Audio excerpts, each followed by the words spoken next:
Hi, this is Chris at Perfect Mondays, and today I'm going to be talking about the A word, anxiety, why it is so disruptive for your business, and what are 6 amazingly effective ways for you to deal with it. So stick around.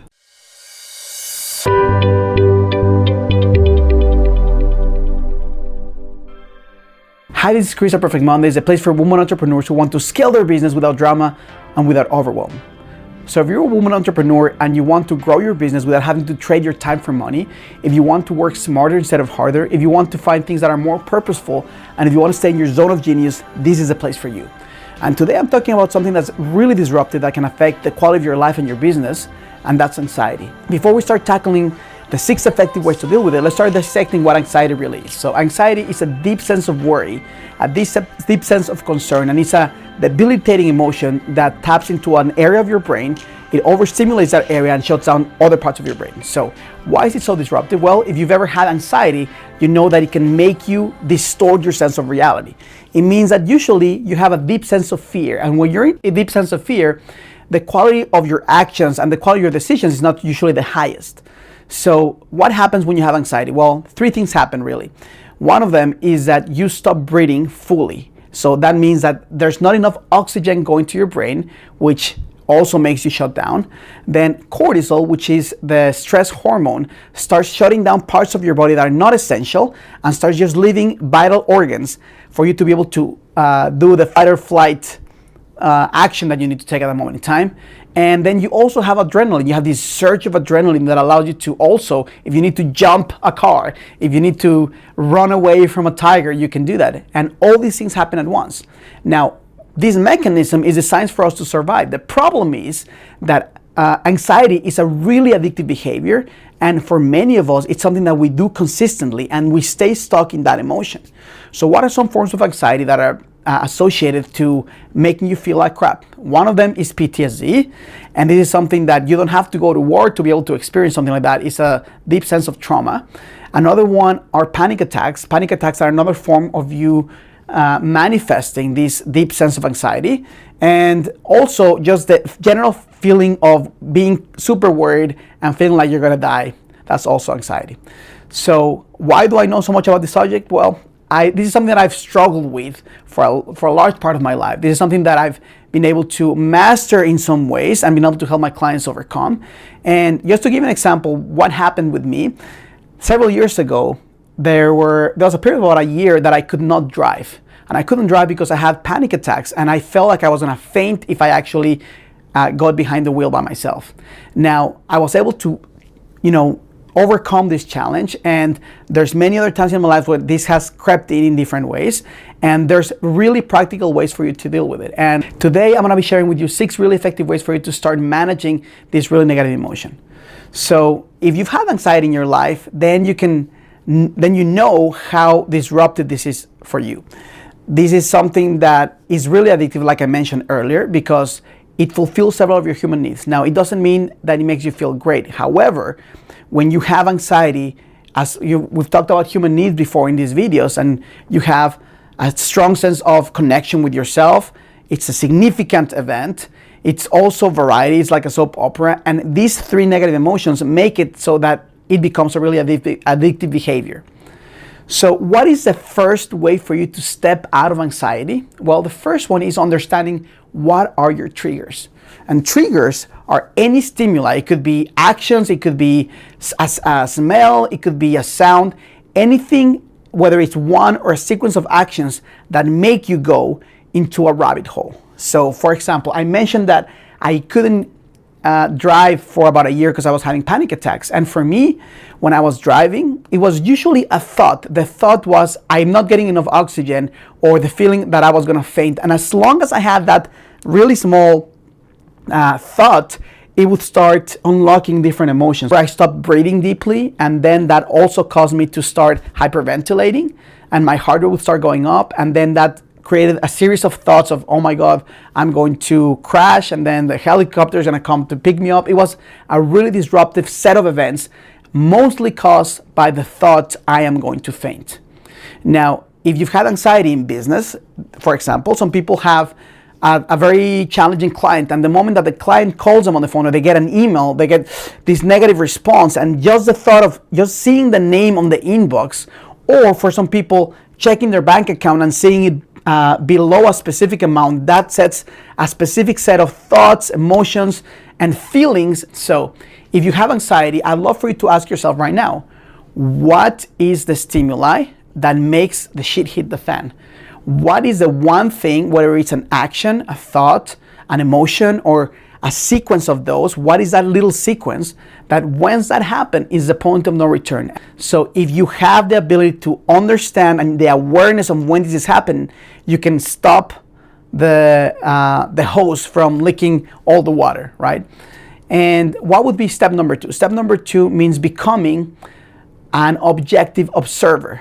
And sometimes it's difficult to conceptualize something like this, but in really practical terms, think about it. When you have anxiety, usually you feel like you're in the middle of something really strong happening. When an athlete has had a huge loss, or when a soldier comes back from the war, when they have these really strong emotions of anxiety, they feel themselves as if they're inside that moving screen, if you will, like that live action movie.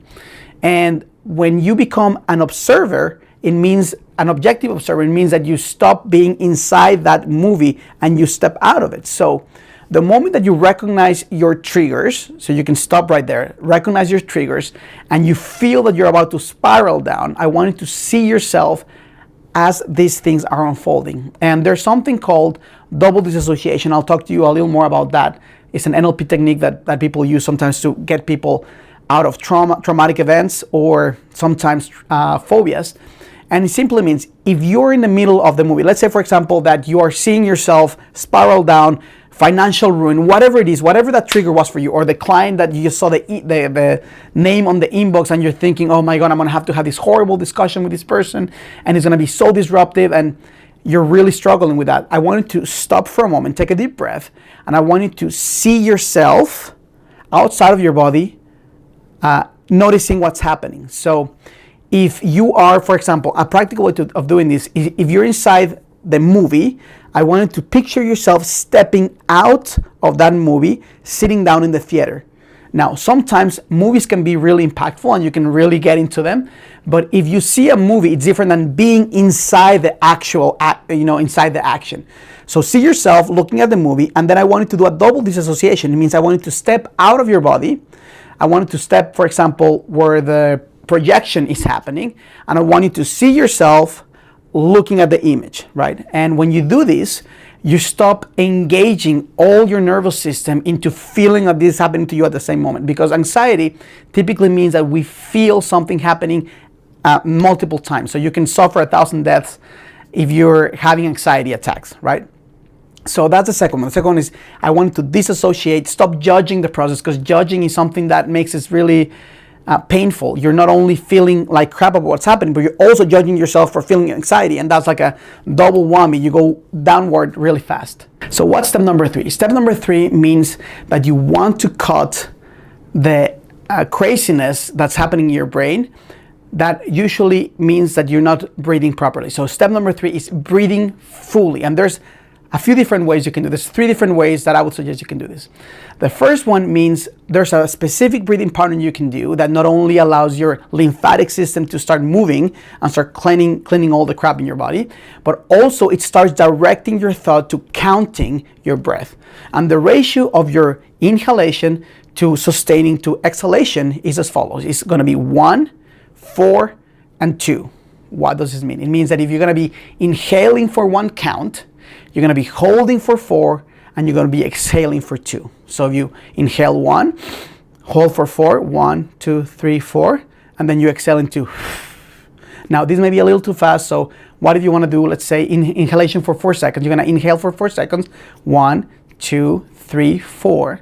You're going to hold for 16 seconds. That means that this oxygen is going all over your body while you're doing this, and then you're going to exhale to a count of 8. So 1, 2, 3, 4, 5, 6, 7, 8.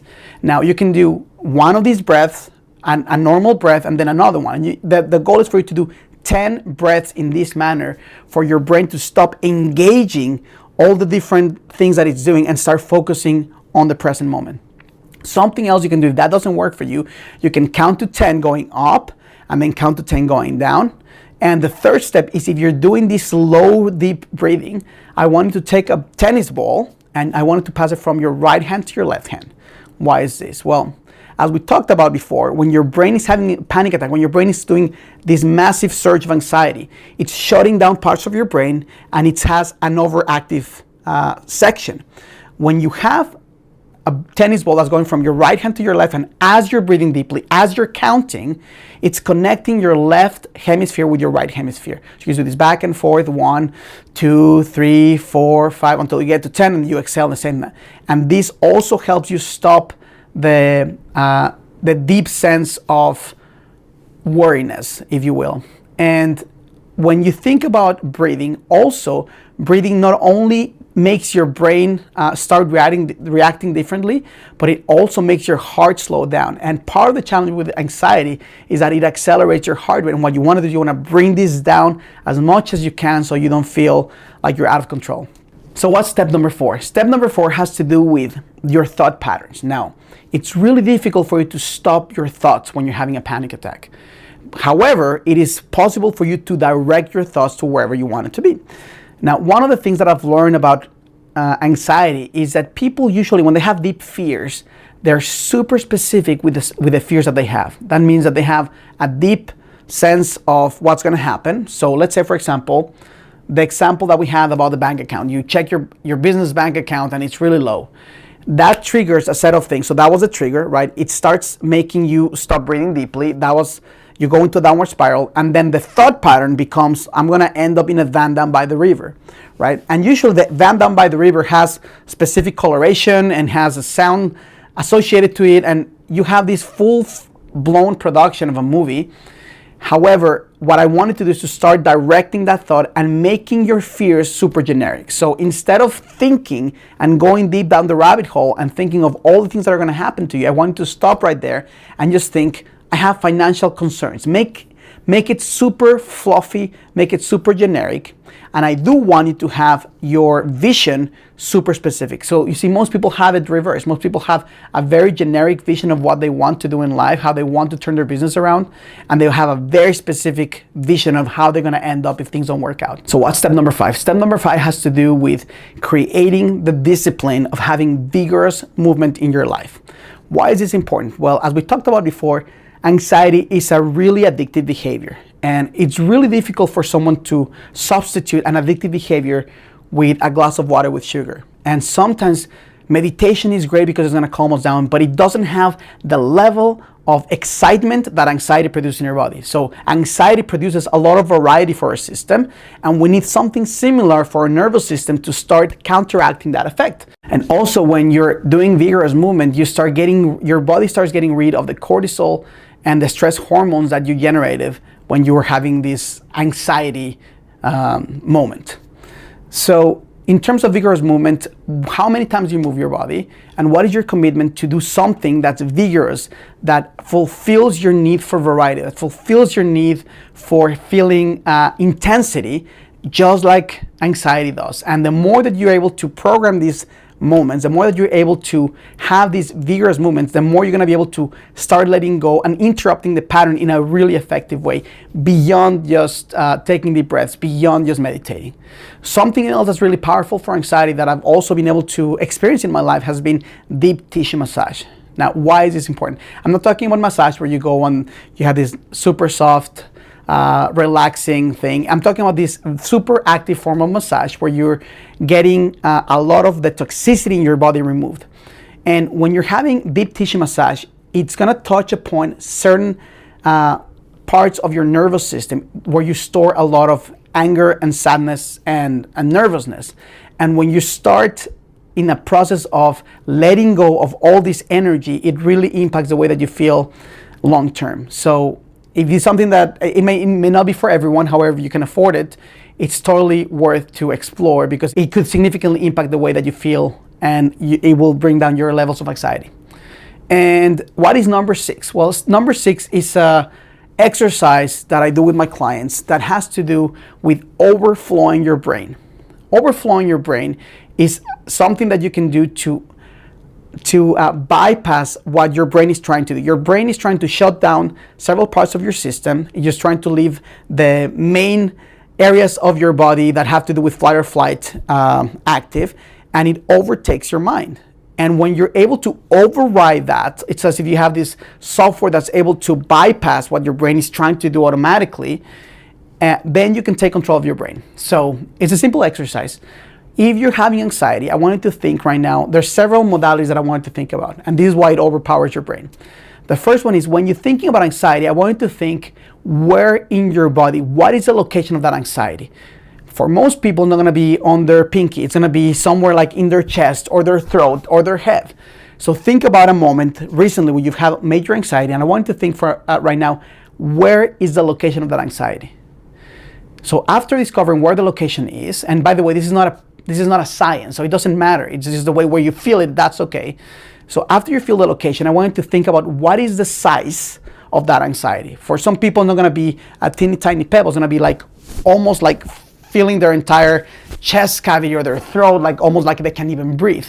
I wanted to think for a moment, how big is that anxiety? What is that?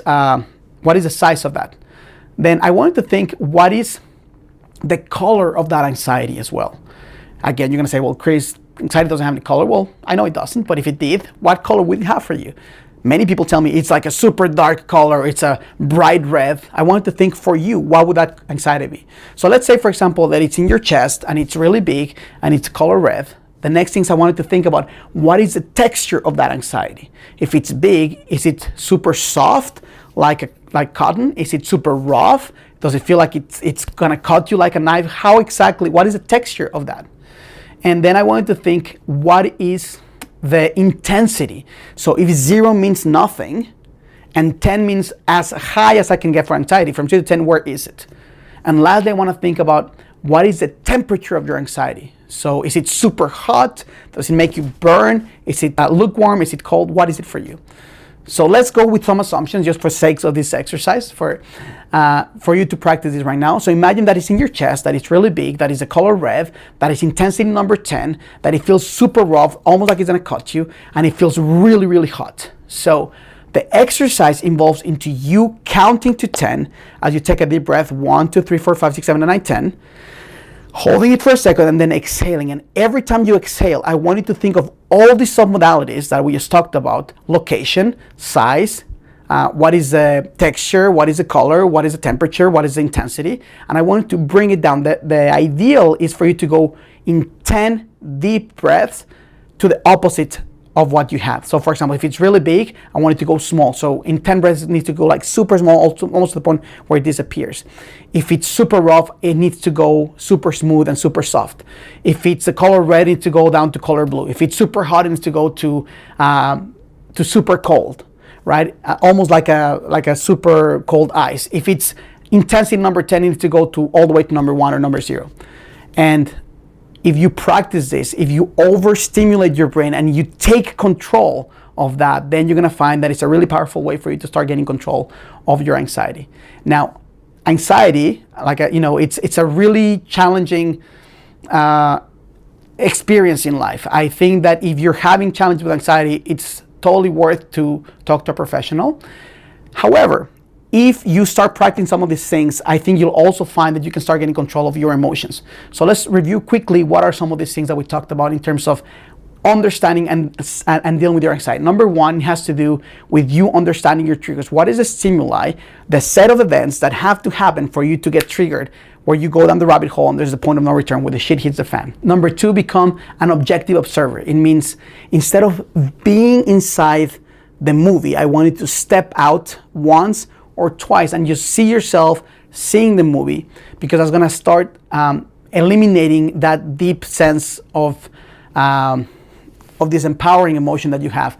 When people are having a panic attack or when people are in the middle of something, they feel as if they're experiencing the event over and over again. And the more that you're able to extract yourself from that experience and just see yourself the better it's gonna be for you to take control of that emotion. Number 3 has to do with your breathing. We talked about different breathing techniques. One of them is the ratio 1 inhalation, and then you hold for 4, and then you exhale in 2. So that means if you inhale in 4 seconds, you hold for 16, you let go in 8. Another one is going up to 10, and then down to 10.